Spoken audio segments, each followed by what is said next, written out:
All right, welcome to an episode of eBoost Consulting Podcast. My name is Ryan Sigler. Yep, this is Chris Hirzawa here. I manage the operations analytics here. So what are we talking about here today? Yeah, well, I'm the director of paid social advertising here at eBoost. And today, we're going to be talking about how to ensure that your lead generation is producing high quality leads that are relevant to your business. Sounds good. Sounds good. Yeah, I think we brought this topic up because we've been getting quite a bit of work around lead generation campaigns, especially around paid social, including paid search. But we do notice like differences in clients how to say strategies and expectation for lead gen campaigns in general, from all the way from like people business who getting into it for the first time, all the way to like some of the growing companies that's already kind of doing it, kind of advanced. So I thought it was a good topic to kind of cover to talk about, especially when we're running like ads for the clients. It's easy to get the leads in many ways, but I noticed like the struggle of kind of getting the high quality leads, if you will. Like, just because we're getting like leads, like doesn't mean it's good. They might ghost, they might not respond to the salespeople who for following up those leads.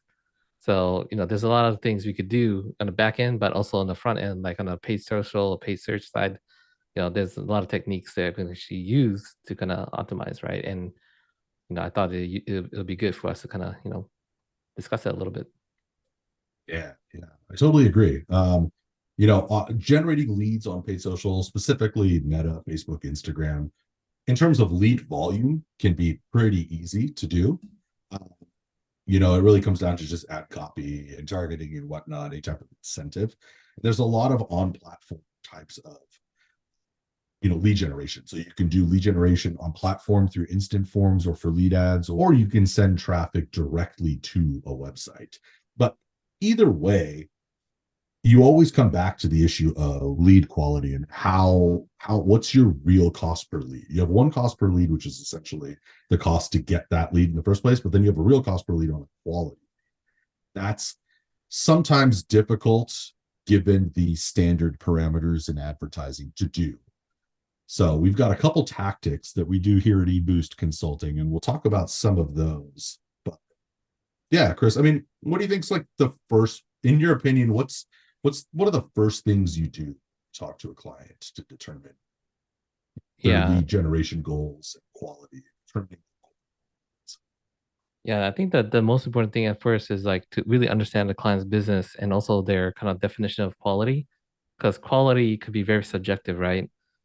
So for certain business who are selling products directly to, the consumers, but actually want the leads because they want to build up the base before they start selling directly, whether it's like some kind of educational products and stuff like that, or if it's a software on the B2B side, where they got salespeople involved in the sales process after like, the marketing gets good quality.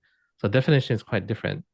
So some companies will define the leads as just, hey, any leads that come line, but it's not a Gmail, Hotmail address. But soon to realize, like, oh yeah, we're giving too much of that, but at the same time, people who are responding to us actually showing signs of like, opportunities or some kind of a deal making.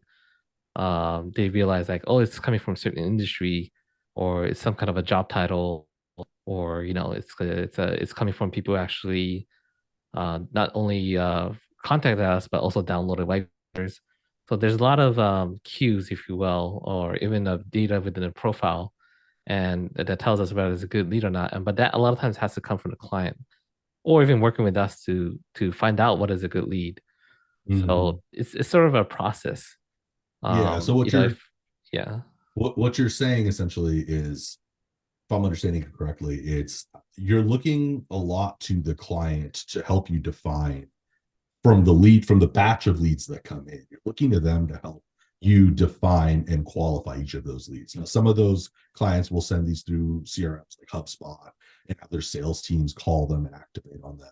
But what you're really essentially establishing is some sort of feedback loop that's giving you data or information on the leads that come in and what the quality of those are, what the quality of those are. Those could be ranking scores, right? And then using that type of score, you're able to go back and try to identify what commonalities the ones that are high quality have. versus the ones that are maybe lower quality. Is that correct? Yeah, yeah. Basically, high qualities means they're really kind of, very close to making a purchase decision. The closer Mm-hmm. they are to making that decision because their intent's so high, that's what we every business want, right? They want people to buy coming into your door. Of But the course. reality Yeah. is it's that. So we need different factors and parameters to really understand what that is, right? Mm-hmm. So, that's where a lot of work goes into marketing as well as on the sales side. A lot of what we do is, we look at web data and also, adjust the campaigns, change budget, targeting, content, Mm-hmm. creative, all that above, right? Yep. So, Yep. yeah, And I will say, from strictly speaking, from like a meta advertising, paid social, I should say, any type of meta platforms, LinkedIn, any type of like paid social advertising. One of the difficult things is making optimizations on quality that happen down the funnel, meaning your sales team has qualified them. Meta in particular, they run off of a pixel. They look off of like algorithmic data. When a lead event fires or a lead is captured on a website, that triggers a positive response to Meta to continue to find more people like that. However, that's not necessarily always a good lead or a great lead. It treats all leads pretty evenly. So, going back to what you were saying in terms of working with the clients, working with their CRMs, working with their sales teams to establish a feedback loop, what I'm looking for is, as a director in terms of like strategy, is how do I take that information that I'm getting and how do I then go back and optimize my campaigns? So typically what I'm looking at are ideally UTM parameters or some sort of parameter that's carried over and tracked through the entire process of the lead flow, whether it's from MGL or marketing generated lead all the way through like call, schedule, phone call, all the way through to the purchase to, ultimately a signed one or a purchase event. And what I'm looking for are trackers that I can go back to and say, aha, even though this lead came in 3 months ago, 2 months ago, I can see that they actually came from this campaign and this ad, this was the ad, and this was the audience that it was targeting. And if I can get that information in aggregate and a lot of that, I can start to make really good decisions that aren't necessarily on platform, meaning Meta might show a cost per lead and a good lead volume, particular on one audience with one type of ad, but that might just be generating low quality leads. That might not actually be high quality leads that we're looking for. So sometimes we have to do counterproductive or what seems counterproductive. We're actually optimizing and putting more budget behind audiences that actually appear to have a worse cost per lead and producing less lead volume, lower click-through rates, lower cost per click, but end up actually turning into higher percentage of closed one or signed one, ultimately purchased, clients that actually purchased. So yeah, I think, Chris, can you talk a little bit about some of the tactics that we've done in terms of Working with our clients to better track using UTMs or other parameters. yeah, that's a good question. Yeah, usually as an agency, we have specific visibility and less control on certain things, meaning, by the time, let's just, talk about software company because that's a good example. A lot of times software companies like, no, they have a, landing page and they have like a sign up page for a free trial. And from there on, like, their leads will, activate the free trial. And then after a couple of weeks later, they'll, talk to the sales team or, they make the decision to kind of add the credit card information to the software. And then they make the purchase like a couple of weeks down or maybe even a month later. But from an agency standpoint, we don't have visibility in terms of a lot of times, right? Not always, but a lot of times we don't have visibility into the customer profile information because once they go into the software, a lot of times those companies don't track the Google those customer behavior data with Google Analytics for security reasons, for compliance reasons, the policy reasons. And then from there on, they store the customer information. And of course, they have to be very secure about how they maintain their customer information and credit card information. So as an agency, we only have certain visibility as far as tracking is concerned up until like people signed up. Or maybe we have some sort of server side integration where client will install fire back an event call, like, oh, not only they signed up, but they actually tried and they start using the product. So they will send that event back to GA or something like that. So from an agency standpoint, we have where they came from, using UTM source medium, and which campaign, and how long they came to the website, what content they look at, and what kind of conversion events like generated a lead. And then from there on, a sophisticated company will give us a lot more color into like, oh, they actually tried, or they actually churned, or they actually added a credit card. So the more information is, we can actually say this campaign actually converted and the cost per lead was this. But even further down, the cost per conversion down the funnel was even better or worse. So we have more visibility and performance at that level. Now, how we package that insights into like how we optimize the targeting, that's where our team, like analytics team, will come back with the customer data about, hey Ryan, like this is actually converting cost per lead. This campaign has, even though cost per lead is good, the other campaign that looks like a bad CPL is actually much better from the pipeline perspective because actually people are actually closing more with this campaign. So you might want to look into that. So usually we provide back you with that insight along with maybe things like, oh, hey, turns out like people who are actually buying this software are actually coming from this industry more so than the other industry. So does this mean like, meta ads could be more adjusted to kind of go after more of a, purchaser that's in the industry of manufacturing or semiconductor, that is like, so I think there's a profile side and behavior side, right? And maybe you could tell me more about, actually use that data to, optimize the campaign side. Yeah, definitely. I know that for SaaS types of clients, those are exactly the types of audiences that we're looking at. And again, just going back to what I was saying before, a lot of times on Meta, if we just go off of what it's saying, their algorithm is designed to constantly just get as many leads as possible. And so essentially, if we're just looking at metadata or LinkedIn data in a vacuum, then we're just looking at cost per lead and just lead volume and optimizing and trying to find the best audience that produces the most leads at the cheapest cost, essentially. But having that type of feedback loop with the clients is ideal. Now, another factor that makes it really difficult is what are called like attribution windows. Attribution windows are essentially, Meta's, let's just say, typically it's a 7-day click, 1-day view. The generation will also just do 7-day click. And what that means essentially is when a lead event fires on the website or someone fills out an instant form, that has to turn into a lead. That from that click point to where they become a lead has to happen within 7 days for it to count. Some people are going to click and they're not going to fill out their form. They're going to wait 8, 10, 12 days before they become a lead. A lot of those leads just do not get accredited to that ad at all. They happen. We know they happen because we talk to the clients and we can see the data, but we can't actually attribute them back to a specific campaign. So that's one factor. But the part that makes it exponentially more difficult is ideally for like a SaaS client or something like that, you would need them to become not just a lead, but you would need them to go through the entire lead funnel, the entire lead flow, and actually become a closed one or a purchaser all within 7 days to be able to feed that data automatically back into Meta so that you're optimizing not just for lead, but maybe your purchase also for whatever event you ultimately want.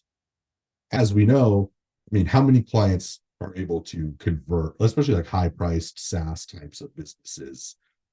How many of them are able to convert within 7 days? Like that's a big ask. A lot of clients aren't able to do that. Typically, not to name names of any clients, but I can think of one in particular.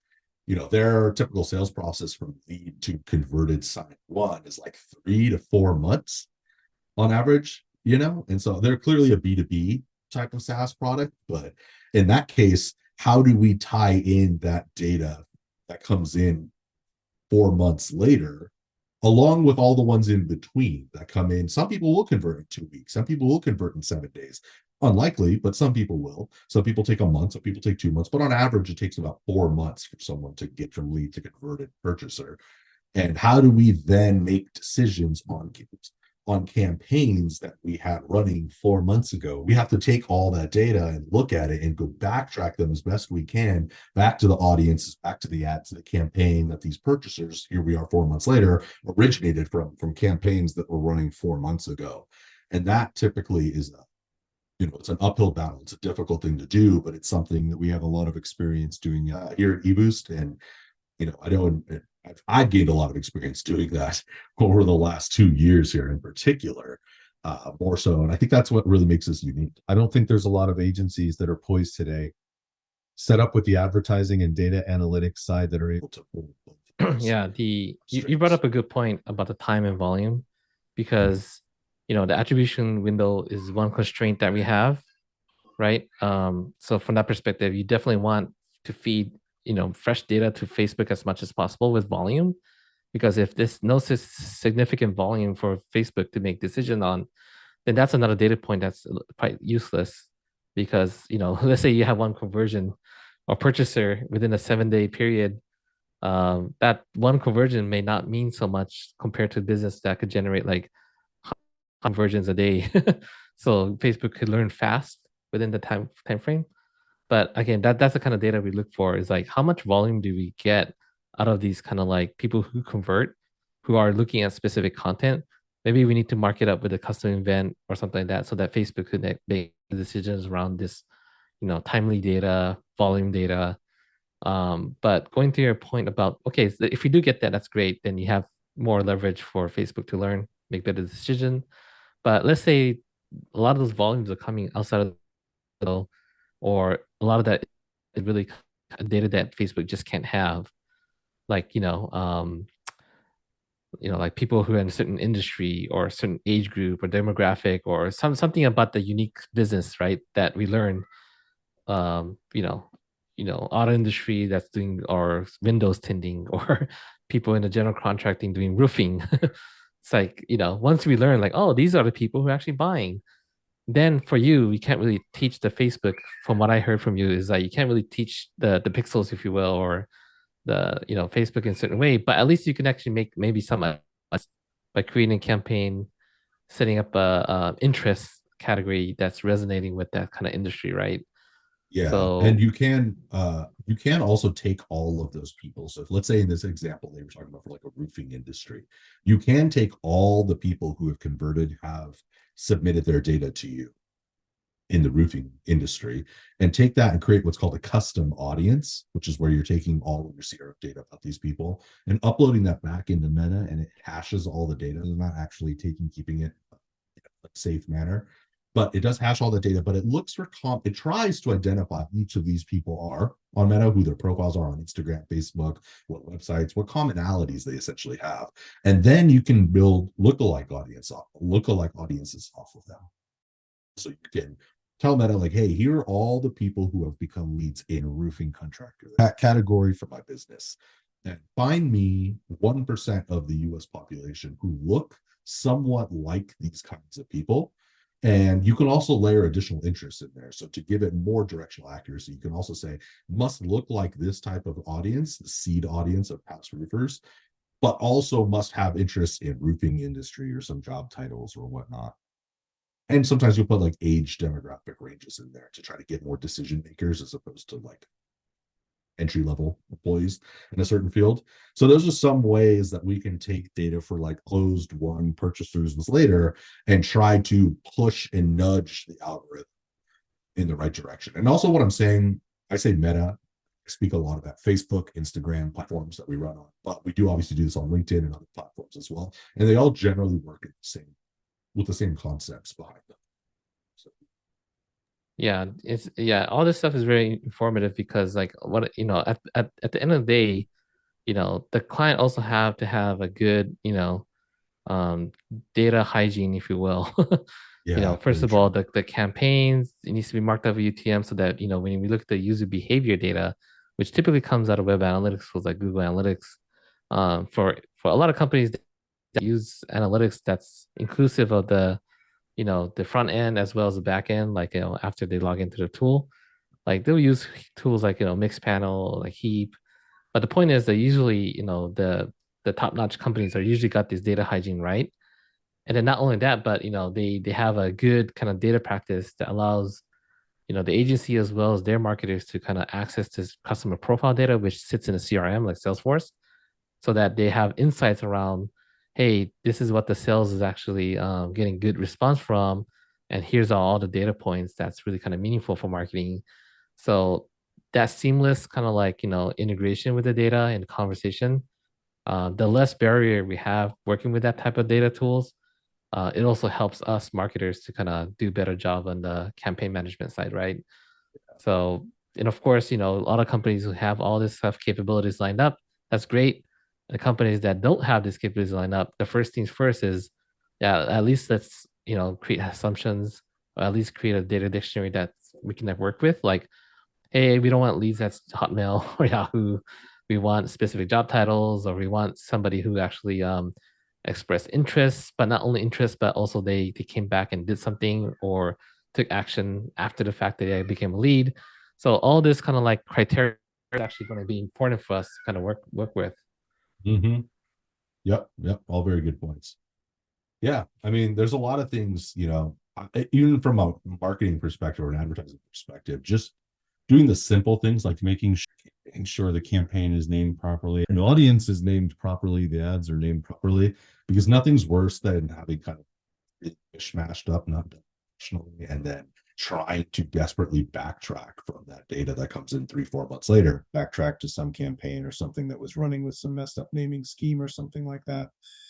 So that's a pain. Another thing we didn't really talk about much was like offline uploads. So offline uploads are essentially where you take your data from CRM, re-upload it back into Meta. That helps us prolong that attribution window, where it's typically a 7-day click. This theoretically is a 28-day attribution window for these offline uploads, but honestly, They don't really match well. There's not a lot of data.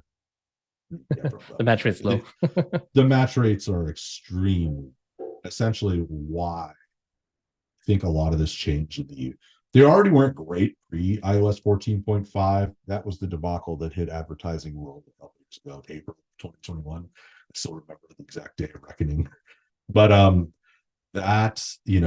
offline uploads didn't do that well beforehand, but they definitely don't do well right now. Everyone has got those, phones. Yeah, we have another episode coming up that talks about the data and integration. So we could definitely we'll dive keep it for in. that. Yeah. Let's talk more about that then. But yeah, man. Yeah, just to kind of wrap up this episode. Yeah, some of the key points I heard from you, and also like listening to myself talking about it. Definitely, have a clear definition of your target audience. So this is like an advice to, anybody who's jumping into the lead gen campaign. Understand the target audience pain point, because the content we didn't talk much about creative or the content side, but definitely those lead magnets, the action we want the prospects to take, those are kind of like a good levers to kind of assess, what worked, what not. Yeah. So that's going to dictate the conversion rates and lead quality. And we talked quite a lot about web analytics and CRM data, where web analytics has a lot of good data around behavior tracking, where they came from, but it obviously doesn't have information about the user profile. So a lot of times CRM or Salesforce will have a lot of that information about the lead, their name, address, email address, LinkedIn, sales people marking it up as a good lead or bad lead. Like there's a lot of data in there that a lot of times customers have. And also another thing that I heard was, definitely a feedback from the sales and marketing team from the client side. So any insights we get from the data, from the field, definitely those things are going to help us understand how to adjust the targeting criteria. Not to mention about the integration that we talked about that within the attribution window. How do we get more insights into like the volume of conversion data or informative data that could educate the machine learning of the meta world, if you will. Yeah, and better using the insight to build better ads and optimize the campaign. So maybe if I missed something here, feel free to add, but that's kind of like the key things I heard from this. Yeah. Yeah, you're absolutely right. We didn't even really touch on creative messaging concepts. If you touch on that on another episode, But again, it goes back to tagging and tying all that data back in. What type of incentive led not just to the best lead volume or lead quality or cost per lead, but ultimately what type of incentive led to the highest quality of leads? And that's really what you want to work on. So For sure. Yeah. Hey man, this is the first try in a video conversation series, but this is fun. We'll definitely do more of this.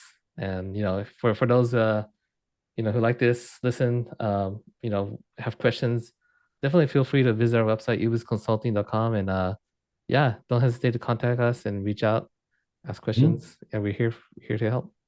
Yeah, and like and subscribe if you found this interesting at all. And yeah, feel free to also leave any questions in the comments below. We'll be checking those, and also email us with any types of questions you have. So, have a good day. That's good. Yeah. All right. Thank you, Ryan. Thank you all.